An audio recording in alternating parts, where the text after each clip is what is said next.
Hi, everyone, and welcome to the session, Building a Highly Available Scalable Application with Amazon Aurora. My name is Yoav Eilat. Just to introduce myself, I'm a Senior Product Manager at AWS, and I work on cloud relational databases, which includes our Amazon Relational Database Service, or RDS, and Amazon Aurora, which is a database that was developed internally at AWS, which is what most of our focus will be on today. So let's look at the agenda for this session. So first of all, we'll talk about open source databases in the cloud, MySQL and Postgres, and what options you have for running them on AWS in the cloud. We'll talk specifically about Amazon Aurora, our own database, and I'll give an overview and talk about the architecture that we're using and how it works. We'll talk about some of the benefits that you'd probably be looking for when you choose a database. Namely performance, scalability, availability, manageability, security. And we'll talk about how you can use some of Aurora's capabilities to build and test and deploy your application in the cloud on Aurora. So let's start by talking about open source databases.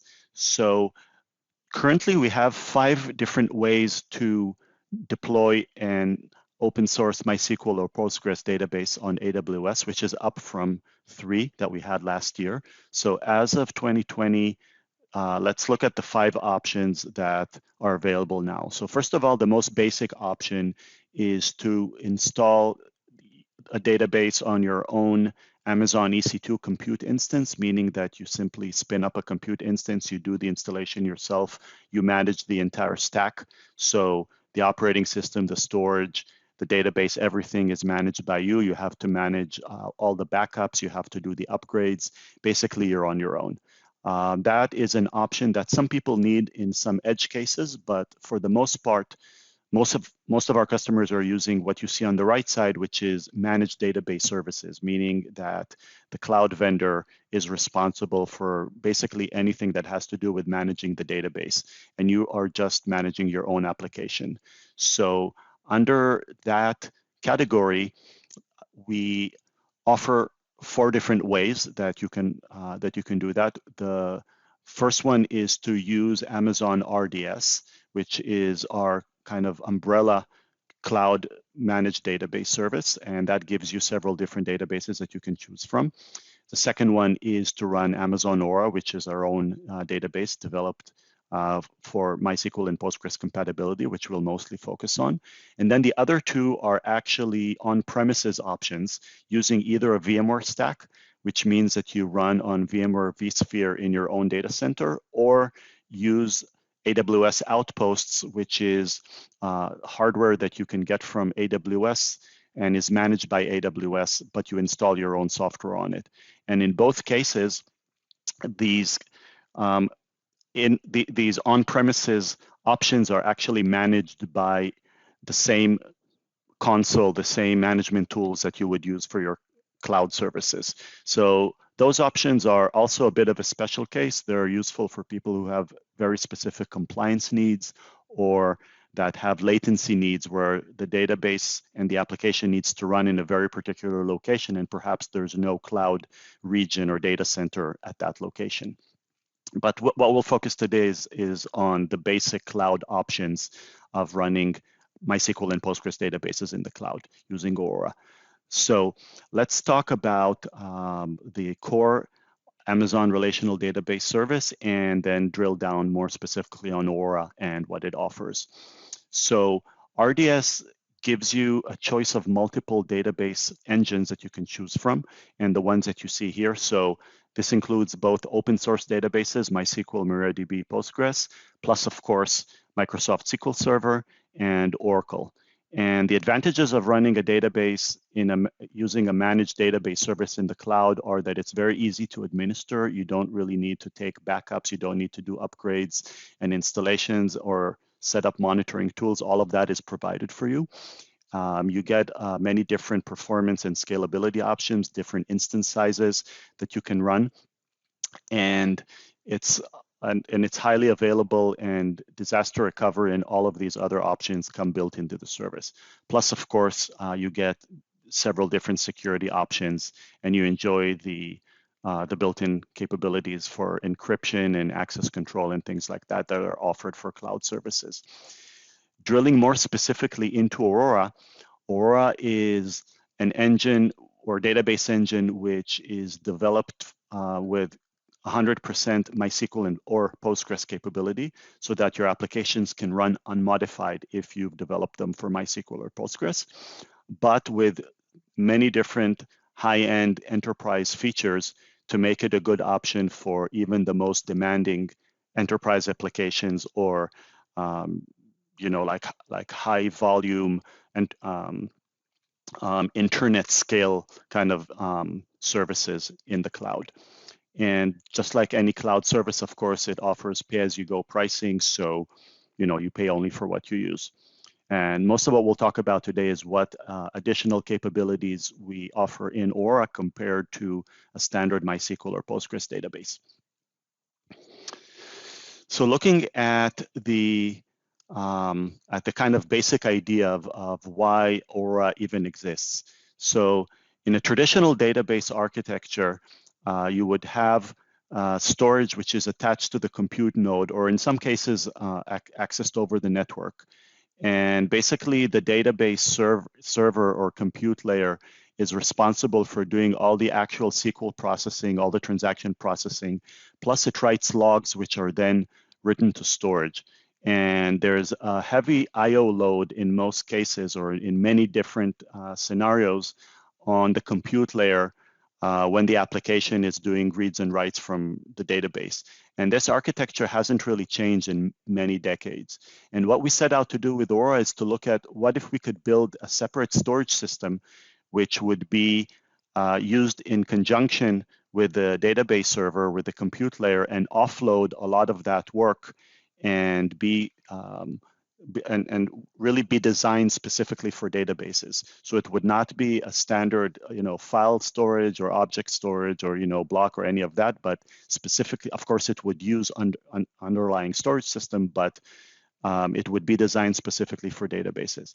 So let's see how this works in our case.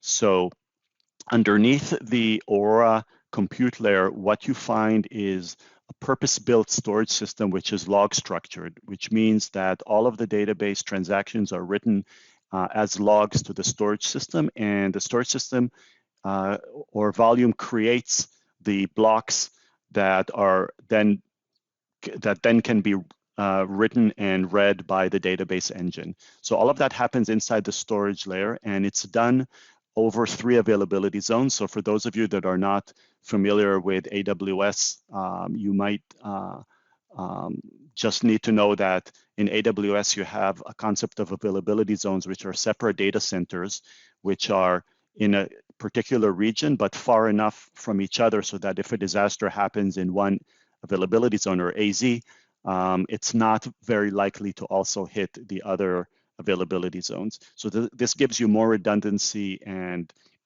it can withstand a disaster if something strikes in one availability zone, which of course is a very rare event, but still for critical business data, that's the way you would want to deploy your databases and applications. So the storage layer is actually composed of many hundreds of storage nodes, and your data is basically striped across all of these nodes, which we see in the picture at the bottom.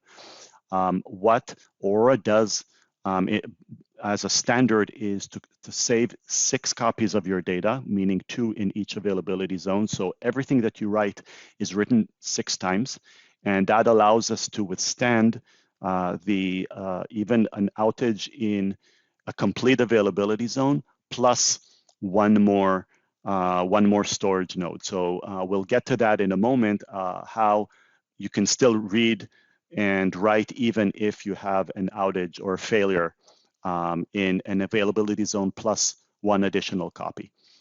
The storage volume grows and shrinks automatically. So that's something that you don't need to worry about. As you write data, basically you get allocated more storage up to 128 gigabytes, which was actually doubled this year, up from 64. And it also shrinks when you delete data After a while, you actually enjoy the benefit of having the storage volume shrink, and that means that you pay for less storage, since everything in the cloud is generally at a on a pay-as-you-go model, and it continuously backs up your data to Amazon S3, and we'll talk later about backups. So this is the basic architecture. And when we talk about the 6-way replicated storage, as I said, the data is written 6 times. So what you see in this this diagram is basically that if you have two, let's actually start from the right side of the diagram. So in this example, we see that two copies of the data in availability zone 3 are down, again, for the sake of the example.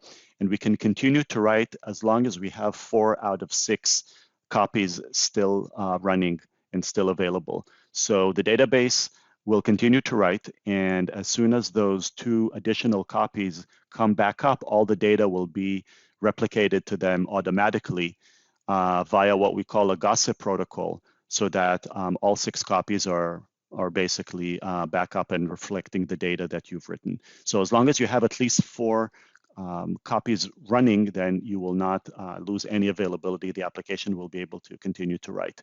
It will take 3 copies to be down, which is very unusual for your application to get an error and not be able to write to the database. On the read side, essentially, even if there's just 1 copy available, which we see on the on the left side as an example, let's say that 3 nodes are down, you can continue to read as long as you have at least 1 node, obviously, that has a copy of your data. And in the case of recovery, we require 3 nodes to be up. So again, these are all unusual situations which shouldn't really happen in any frequency in real life, because these are very highly available systems that usually have very, very high availability. So a little bit about what happens inside of each storage node. So basically, what you see here is an 8-step process where basically the database instance, which you see on the left side, writes to the storage node, and basically it writes it as a set of logs that are written into an incoming queue and are then persisted into memory. And basically the work of each storage node is basically to make sure that it has all the logs that were written by the application, or actually, through the database instance, which is getting the information, which is getting the queries or the SQL commands from the database, from the application, sorry. So this data is written and then coalesced into pages so that it can be stored in storage in a way that MySQL and Postgres databases are able to read it. So as the logs are being written, they are basically being written into pages, and then those pages are persisted into storage. So at any given point in time, you basically will have a collection of all the pages that were written plus a few logs that were written most recently and are written into pages either periodically or as part of a read operation. One thing that is important to know is that as soon as the node gets the data, it will send an ACK back to the database, meaning that the database, as far as it's concerned, has written the data to the storage node, and that happens as soon as the data is persisted to disk. So all of this happens asynchronously, and the sharing of data between these storage nodes, like if one node is down and then needs to complete the missing information from other nodes, is all done asynchronously after the database has already written to the storage layer. And periodically, the data is also backed up into Amazon S3 so that you can later do point-in-time recovery to any point or any state that the database was in before. Okay, so those were some of the basics around the architecture. Let's talk in more detail about performance and scalability options. So what we see in this diagram is basically almost everything that we have in terms of, basically all the major capabilities around scalability Aurora, and we'll talk in a little bit of detail about each one of these in turn. So what you see is, again, the storage layer, which is these colorful boxes at the bottom. You see in green boxes the primary nodes, which are running as basically the database. These are the nodes that are running the binary of MySQL or the MySQL or Postgres compatible versions of Aurora. And you'll see a few things that it does in addition. So first of all, what we see in AZ1 on the left is the ability to automatically scale up and down your database instance, and this is what we call Aurora Serverless, where basically you don't have to choose a particular server size or instance size. It'll scale up and down depending on the load. We'll talk about that a little bit later. On the right side, you see read replicas, which are read-only nodes which you can add at the compute layer in order to do read scaling. And these can be added either manually or automatically through auto scaling. And we see two other options here. One is called multi-master, where you have two primary nodes that are able to write to the storage layer at the same time. And the last one, which is in AZ2 at the top, is the Rds Proxy, which allows you to put a proxy between your application and Aurora or other Amazon RDS database engines, and will take care of things like faster recovery and connection pooling in front of the database. So these are some of the things we'll talk about in the next few minutes, all around performance and scalability. So let's start with read replicas. So read replicas basically, as we said, allow you to add additional read nodes, which are reading from the same storage volume as your master or primary node. And you can put endpoints in front of these read replicas, which you can configure for particular purposes. So you can decide, for example, that there will be one endpoint that you would dedicate, let's say, to your application, and then there would be another one that would be for an analytics or reporting server, for example. So you can configure these read replicas in different ways. You can also just set the whole thing to auto scale. And then based on the load, the Aurora database will add or remove read replicas depending on the read traffic. Now notice that this is scale out and scale in, and we'll talk about scale up and down later. So in Aurora, you can do up to 15 promotable read replicas, meaning that you can have your primary node plus up to 15 read nodes. And when we say promotable, the point is that any of the read replicas can become the primary node if there's a failure in the primary node. So you can have Aurora automatically promote one of these to be the primary node if necessary. And another important point to know is that since these read replicas all share the same storage volume, then the replication is very quick. It doesn't use binlog as you would in a standard MySQL database, for example. It's all done through physical replication of these log records in the storage system. And one final note is that when you do when you have multiple read replicas, you can set an endpoint to automatically load balance, so that obviously you get pretty similar traffic across these read replicas, and you get good scaling capabilities. So what do we gain from sharing the storage layer between these read replicas and the primary node? So what we're doing here is comparing the standard MySQL, and the same thing would be true for Postgres. What you get on the left side in a standard MySQL deployment compared to how it works in Aurora. So if we look at the left side, if you had a standard MySQL deployment where you created your own read replica, then what you would need to do is basically to add a separate storage for the read replica, right? Because in that case, the storage would probably not be shared.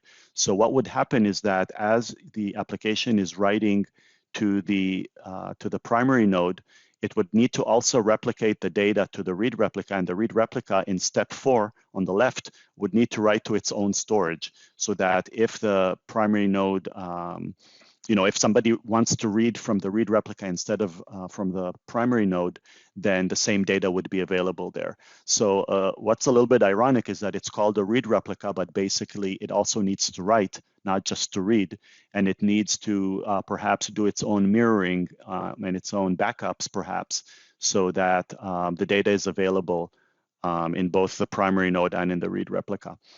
In the Aurora case on the right side, on the other hand, you'll see that the primary node and the read replicas are all reading and writing or writing from the same storage layer. And then you get the quorum approach, which is what we discussed earlier, where if at least 4 out of 6 nodes are available, then the primary node can write to the storage layer. So in this case, the read replica doesn't actually need to write anything.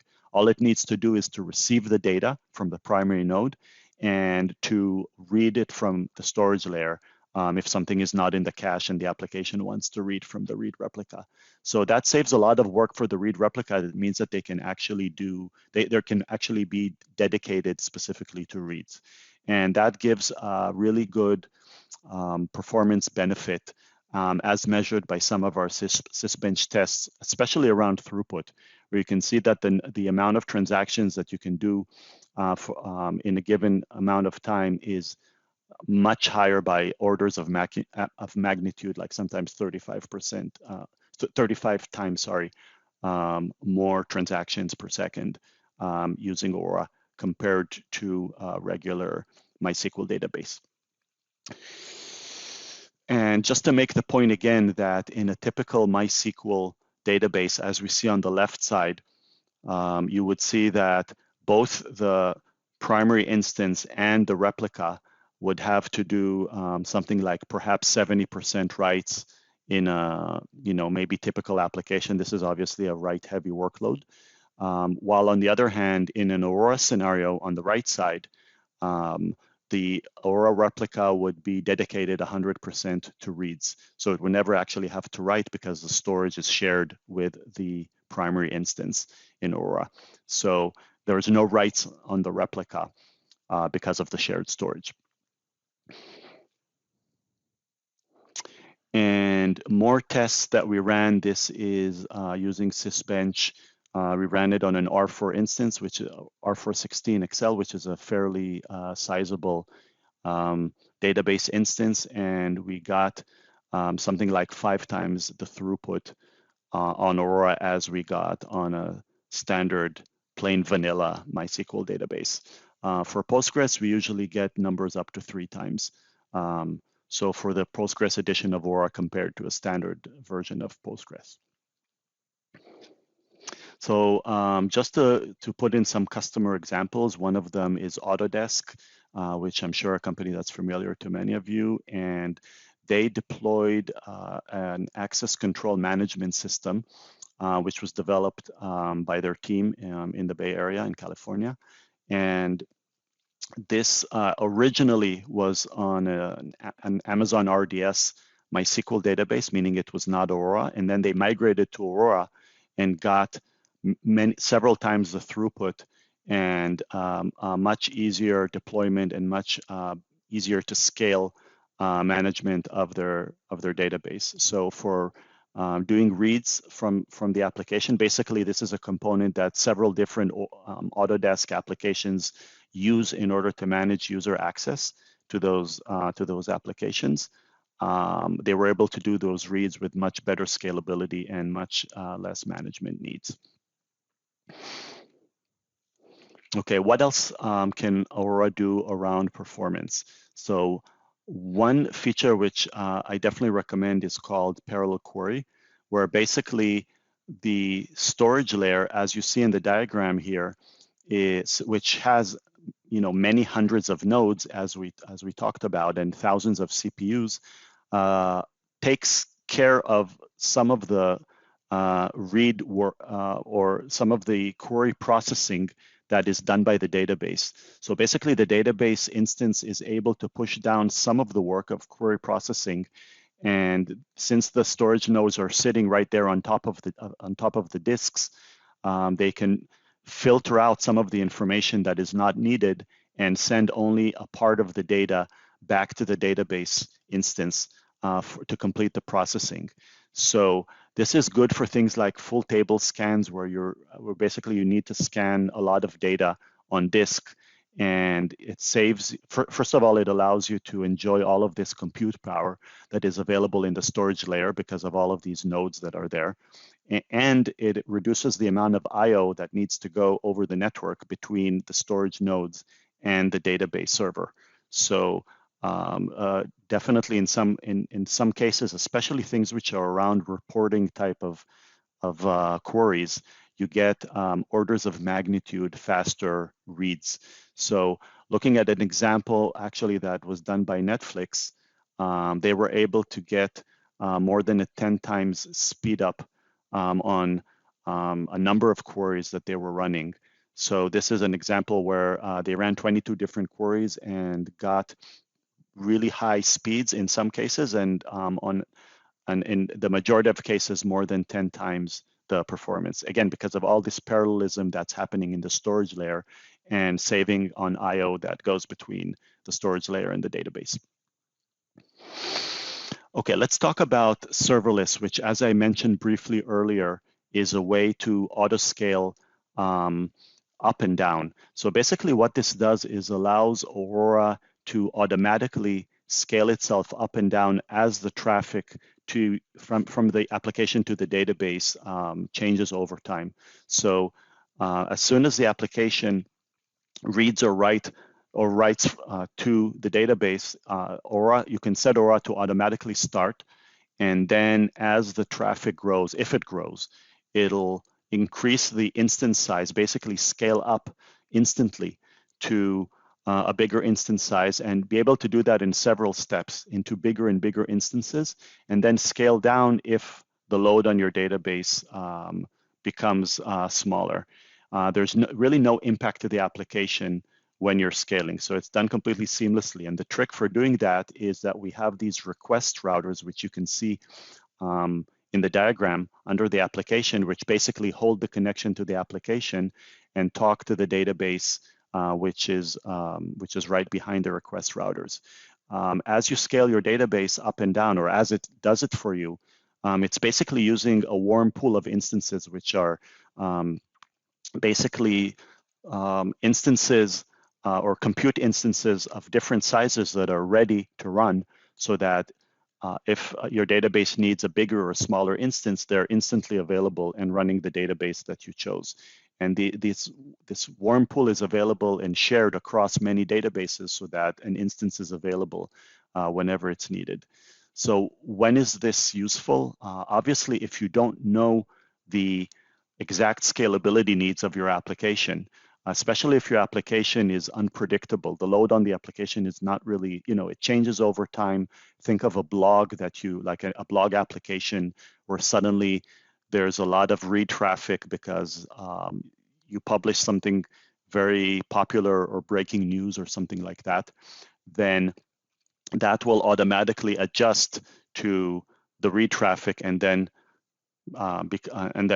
scale down when it's no longer needed. The same goes for test and development instances, which is a popular use case for Aurora Serverless. If you're using your development instances all day and then you go home in the evening and you no longer are using those instances, then Aurora Serverless will automatically shut them down for you. And it also offers a data API, which we'll cover briefly later, for accessing those instances, which is an alternative to accessing them through SQL queries, through regular SQL drivers. So how does this look when Aurora Serverless is scaling up and down? Basically, it scales in pretty quickly as the load increases, which is what you see in the blue lines. So as the traffic grows, it will scale up quickly, and you can see that it reaches a peak here of 2,500 transactions per second. And then if the load on your database starts to drop off, then you'll see that it'll scale down gradually. Tries not to do it too fast because maybe the drop is temporary and you don't want to replace these instances all the time. It's seamless, but still, it's some work that needs to happen in the background. So as the traffic or as the load becomes less, then it'll gradually scale down. It can scale down even all the way down to 0, which is something that you can consider. That means that the database will completely shut down if there's no traffic. It means that you don't pay anything for the database instance until it starts up again.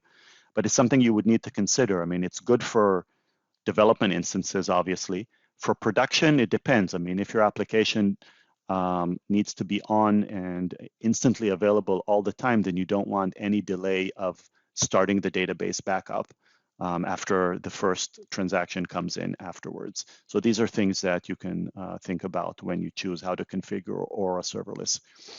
And another point that I'd like to make is that the latency stabilizes very quickly after each scale-up event. So in this diagram, you can see again that the database is scaled up, as you see in the blue line, and the latency after a brief increase in latency, it falls back down to where it was before. So the latency is not really affected for any meaningful amount of time after a database scaling event. Let's look at one example of an Aura serverless user. So Pagely is a blog hosting company, or WordPress hosting, which is the example that I gave earlier. A lot of their WordPress sites actually have unpredictable usage. So people sometimes, read those websites for a long time or for, with high usage, and then it can actually be fairly low traffic for a while. It's unpredictable, and some of Pagely's customers were looking to be able to pay only for what they use and not have to pay for a continuously, running database and application that will have to be at high capacity all the time. So Aurora Serverless was really perfect for this use. It allows them to reduce the database costs and therefore be able to pass along those lower costs to their customers. And of course, to save a lot of this management work of having to do the scaling up and down on their own at Pagely. In this case, it just allows the database to handle it for them. Okay, let's talk about availability and manageability next. So a few of the core capabilities around availability are obviously, since it's a managed database service, then automatic operating system and database upgrades when there's new versions of MySQL or Postgres, even minor versions, or of course when there's a major version upgrade, then there's either automatic or manual options to upgrade your database to a newer version. We'll talk about crash recovery in a moment and how we can fail over when an instance of Aurora fails. And automated backups, which are done on a periodic basis, plus manual snapshots, which you can take at any time. So basically in any Amazon RDS service, the backups are available at least once a day, and in Aurora they're continuous, meaning that you can go back to any point in time instantly. And the backups are stored in Amazon S3, and they can also be managed through a service called AWS Backups, which gives you more control over how you manage your backups. So in terms of crash recovery, one of the major improvements in Aurora compared to a traditional MySQL or Postgres database is that in a traditional database, which is what you see on the left side, usually the crash recovery is based on a concept of checkpoints. So every so often, usually something like every 5 minutes, a traditional database will write a checkpoint. And when a crash happens, then what needs to be done is to go back to the checkpoint and then apply the redo logs that were written since the checkpoint. So that can take any undetermined amount of time. It doesn't mean that it takes forever, but in some cases, there's really no way to predict exactly how long it'll take to apply all those logs since the checkpoint happened. In Aura, there is no checkpoint. So basically all the logs are written, as we mentioned earlier, they're written into the storage layer, and they are used to build the blocks that are then readable by the database. And when you do a read, then the logs are actually read as part of the read. So they're read on demand, and there's almost no impact when a crash happens because all the logs that you need have already been either written to blocks or will be written as part of the read so that the database can get blocks that it understands. So so basically at any point in time, if there's a crash, then all the logs will be applied. The logs that were outstanding will be applied to all the different nodes asynchronously, all the different storage nodes, and the crash recovery is instant. You don't have to go to any previous point in time and start to apply all the logs that happened since then. So people are pretty impressed usually when they see a crash or when they simulate a crash, and they see how quickly Aurora can recover without having to apply everything that would have been done since the checkpoint. Okay, the next thing I want to talk about is disaster recovery. So for disaster recovery, what you would usually want to do is to keep a copy of your data in a different region so that if there's a disaster such as fire, flood, hurricane, whatever, happening in a particular region, then you would be able to recover in a different part of the world or across the country, or in any location that you would want to choose. So there's actually another advantage to running your database in multiple regions, which is that even when there's no disaster, you can have users read, if not write, then at least read data in those other regions and be able to get local performance, putting the data really close to those users. So the feature that we call Aurora Global Database gives those two benefits, basically. Being able to do recovery from disasters in a different region, plus faster read performance in remote regions. So let's take a look at how it works. So here again, we're using our storage layer in order to do the work. So what you see here is a primary region in the center, which in this example is in Ohio. Plus we have 3 additional secondary regions in Oregon, Northern Virginia, and Ireland. The logs that are generated, the data that's generated by the database is being replicated as part of the storage layer to those additional regions. So you'll see that the storage layer marked in yellow is continuously sending those logs to the other regions. And you'll notice that the database compute layer or instances, which you see in the boxes that are marked P and R, don't actually need to do any work to do this replication, because the storage layer does it under the covers. It doesn't take any compute cycles from the database. The storage is replicated in a very efficient way. If there were to be a failure in the primary region in Ohio, then you would be able to recover in any of the secondary regions. In this example, since we have 3 regions, this would probably be because 3 secondary regions, it would probably be because you want to have more redundancy built into the system. You can recover even if 3 regions go down, which is a very unusual, and I don't think that really happens in any meaningful way. But if that were to happen, then you would be able to recover in a region that's still working. Plus, the assumption is that perhaps you have users that are in Ireland and users that are on the East Coast of the US, and in that way, you could recover. You could get better read performance for people who are close to those regions.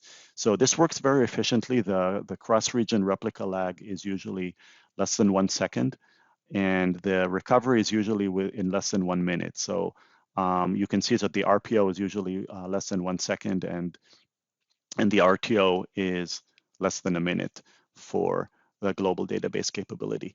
One other thing which is really neat is that you can use write forwarding, and this is what we see with the green arrows in the diagram. What you can do is you can actually configure your application to write to the local region. So if you have an application A and an application B, which are running in 2 separate regions, where the primary region is located in Ohio, what you can do is you can tell application B to do the reads and the writes to the local region in Oregon. And then what it'll do is it'll write to the read nodes. The read nodes will send the data to the primary node in the primary region. So this really simplifies your application configuration because you don't have to separate the reads and the writes. You can just tell application B to just write to any read replica that it wants in the local Oregon region, and then that data will be forwarded automatically to the primary region. This came out in 2020 and definitely something nice to try. And the performance, as you can expect, is much better with this form of physical replication compared to logical replication. So what you can see on the left is that the number of queries per second is relatively low with logical replication, which is what you would do with your own database. Probably you would do something like bin log replication from one region to the other, which you can still do with Aurora if you want. But something that would make more sense is to use Aurora Global Database, and then you get this physical replication, which is done by the Aurora storage layer. And then you can see that the number of queries per second is much higher, and the time to the replica lag becomes much lower, as shown by the pink line. One other nice feature that I want to show for Aurora Global Database is called Managed RPO, which is currently, as of this recording, available for the Postgres edition of Aurora. And what it does is basically allows you to put a maximum on the RPO, meaning that you don't allow the secondary regions to lag more than a certain amount of time that you define behind the primary region. So this is something that you would probably use for critical applications, perhaps financial applications or something like that, when you simply cannot have the secondary regions lag behind. And you would rather even stop writing rather than have those secondary regions lag behind and then not be able to recover with the RPO that you want. So what would happen is that if the lag, which gets continuously measured by Aurora, becomes more than the time that you define, then the writes will pause in the primary region. The application will not be able to write to the database until the lag falls back to the level that you defined in at least one of the other regions. You don't need more than one. You need at least one region to have the RPO that you want, to have the lag below the threshold that you define, and then you can continue writing. So this is something that would be useful for some applications. It's optional, depending on how you prioritize RPO versus database availability. So in this example, let's look at a case where we set the maximum RPO to 20 seconds. And let's say that the RPO lag to Northern Virginia is just 0.4 seconds and the same to Ireland. So for now, everything is okay. Let's say that the RPO in Northern Virginia goes up to 22 seconds, which is above our limit of 20 seconds that we selected. Then in this case, in this example, the Ireland region is still below the maximum level. In this example, let's say it's 5 seconds, so no problem. So if the Ohio region, the primary region, were to go down, we could recover in Ireland, and we know that the RPO is below the level that we wanted. Now, let's say that the RPO in both regions, the RPO lag, goes up even higher to 30 seconds and 21 seconds. In this case, both of them are greater than 20. And if this happens, then the storage layer will simply stop accepting write transactions from the database. So all the writes are basically paused. The application would get a failure. The database is refusing to accept writes. So it's obviously not a good thing for the application, but at least we know that anything that we write, if we needed to recover, would still get the RPO that we wanted below 20 seconds. And then let's say that one of the regions, let's say Ireland, recovers, the RPO lag drops down to 15 seconds. In this case, the writes would resume in the primary region. Another feature around performance and availability is cluster cache management. Again, this is something that is available for the Postgres edition. And what this does is basically pre-populates the cache and keeps the cache of your read replicas in sync with the primary instance. So basically the point of this is to define a read replica that will always have the same copy, the same cache as the primary instance, so that if we need to fail over, we know that we will have an instantly warm cache available in the new primary instance. So in this example, and this is just an example that we ran, we said, okay, what happens if if the primary instance fails? It might take 32 seconds to get the read replica up and running as a writer, plus another 340 seconds. And again, this is just an example. To restore 90% of the performance, meaning that there's enough data in the cache so that it gives you the performance that you had in the primary instance before the crash.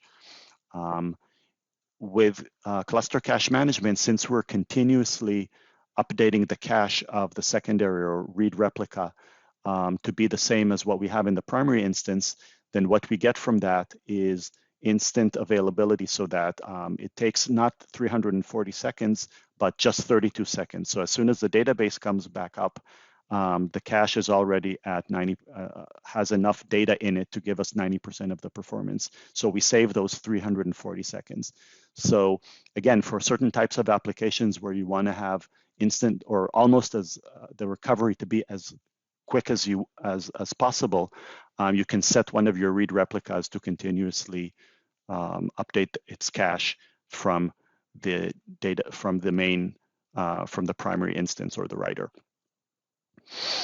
A few things around manageability, and we'll go over some of these pretty quickly. So one is exporting of logs. So you can set your Amazon RDS, including Aurora instance, to write to CloudWatch, which is a centralized logging service which is available in the AWS cloud. And you can send things like audit logs and general slow query logs, all of that from all of your databases into CloudWatch. And then from there, it can write them into Amazon S3, and you can query them using query tools like Athena or QuickSight. In terms of monitoring, there's basically 3 levels of monitoring, depending on how much information you want.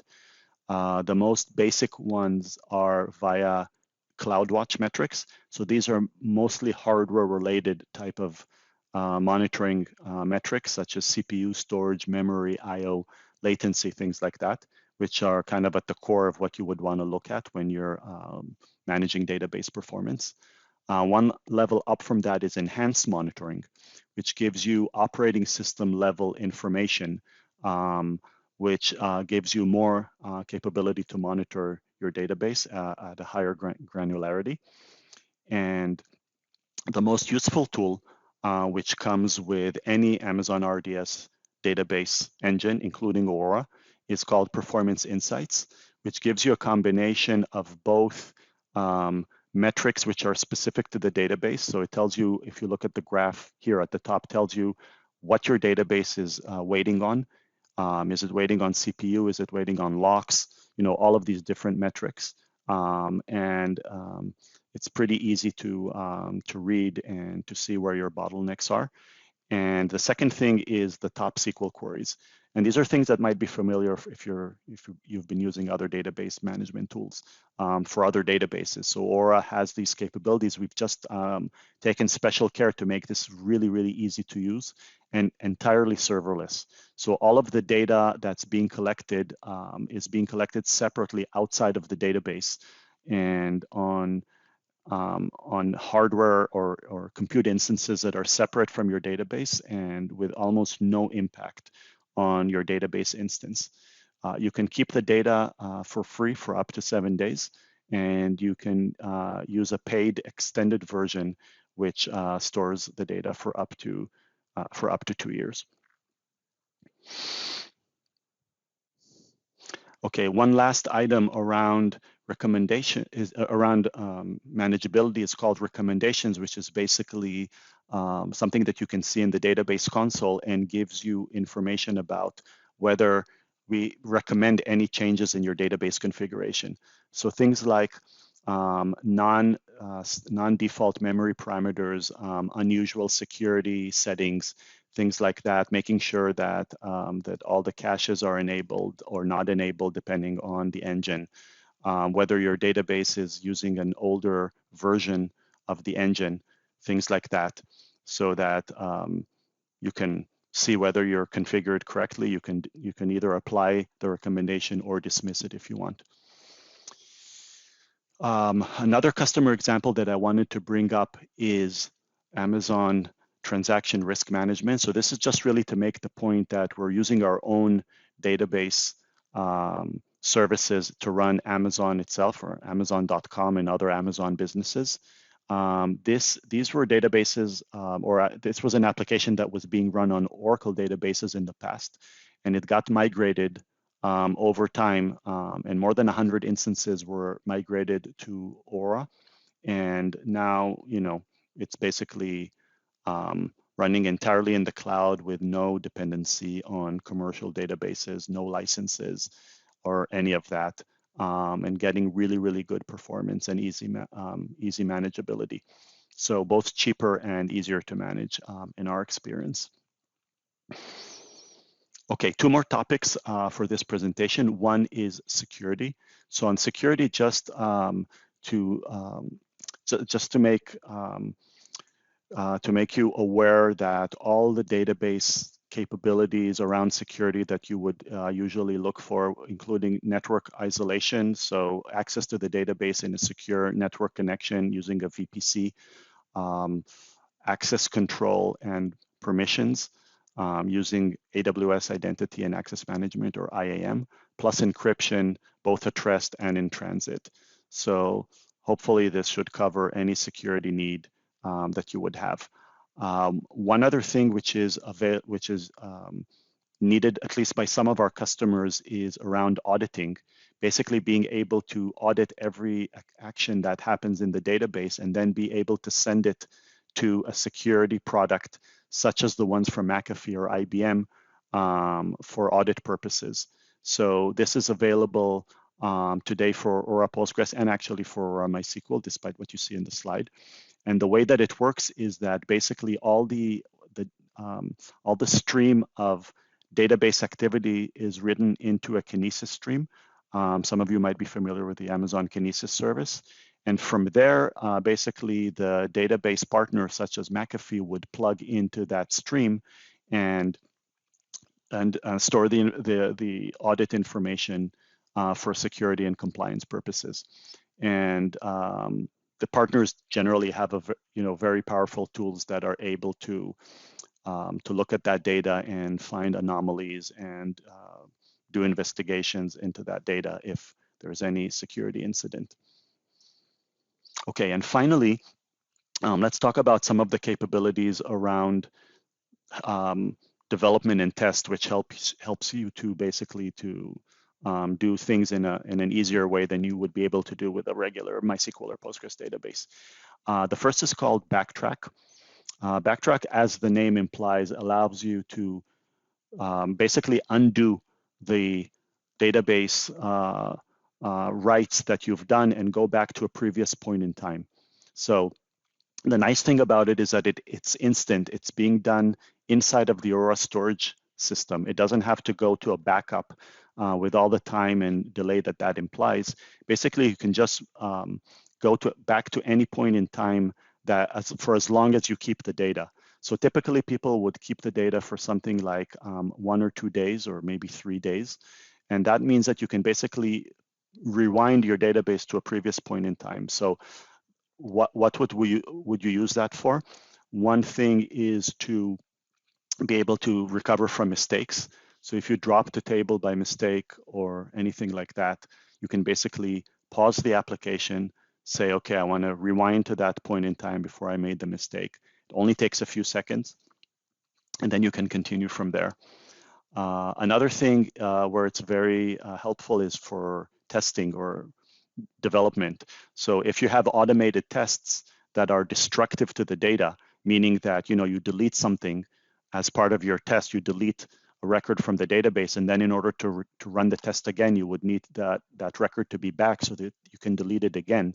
So what you can do is to just do a backtrack between test runs. So every time that you run the test, now you can just rewind. Now your data is back in the original. In basically goes back to the previous point in time, and now you can run your test again. So I would say that that's another very important use case for Backtrack. Second thing I want to mention is database cloning. So this is another concept that might be familiar from other databases or from storage systems, where you do an instant clone of your database without having to copy all the data that is that you have on disk. So you can take a database of any size, it can be multi-terabytes, and clone it in an instant. It only takes a few seconds. And the reason that it's so quick is obviously because the data doesn't get actually copied. It just gets pointed to by the new instance of the database. So it's basically just a clone that points to the same storage. And the storage will be written only if there's something different in the clone compared to the original database. So typical use cases, when you want to do development and test, you want to give every developer and every QA person their own copy of the database. You want it to be based on production data so that they would test the most realistic scenarios that are similar to what you have in production. So you can give people as many copies as they want, and they can write to them. And when they're done, they can just delete those copies, and the production database stays the way it was. Other examples are analytics, where you want to run reports and you want to run it on a separate instance from the production database. So as you can imagine, since it's a cloud service, then you pay for the storage size that you use. Therefore, it's really good that a clone doesn't actually copy data unless you write different data. But the price of your storage will not be any higher than the original copy of the production database plus whatever incremental writes that are actually different that were being written by the clones. Okay, in the interest of time, we'll skip a few things around how database cloning works.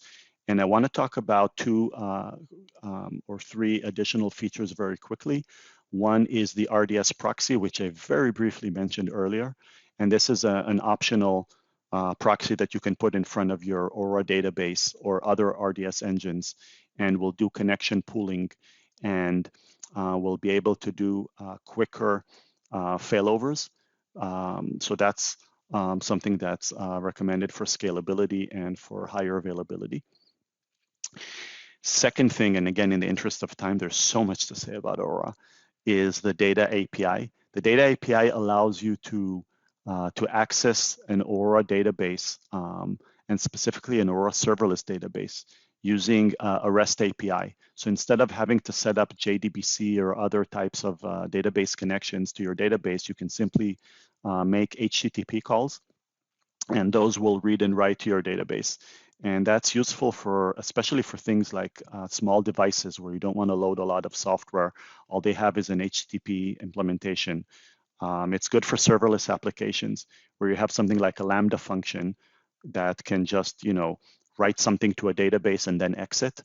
And if that's all it does, and you don't want to set it up with drivers and all of those things, you can just access through an API. And then going very quickly, and it's too bad we don't have time to finish these entire topics, is Aurora Machine Learning, which I want to mention as a recently added capability of an Aurora database to integrate with machine learning services from AWS. So if you wanted to run machine learning on your data, and your data happens to be in Aurora, then this helps you to very easily make the data available to the machine learning service. So basically, it can do a query using a very simple SQL interface, using a SQL query, and the query will basically make a call to a machine learning service, which is running in the cloud, and return the results to the application as a result of that query. So basically, it allows you to add predictions based on machine learning to your application without really learning about machine learning or machine learning services. All you need to do is basically use a SQL query. So check it out. So with that, I think we've gotten close to the end. And I want to remind you to look at, and you've probably see this in other presentations, to look at all the different capability, all the different offerings from the PASS organization, including not just events like this one, but also local user groups and training and all this other good stuff. And don't forget to fill out the evaluation for this session. So hope you've enjoyed this, and feel free to look me up and to look up Aurora on the AWS website. Thanks very much.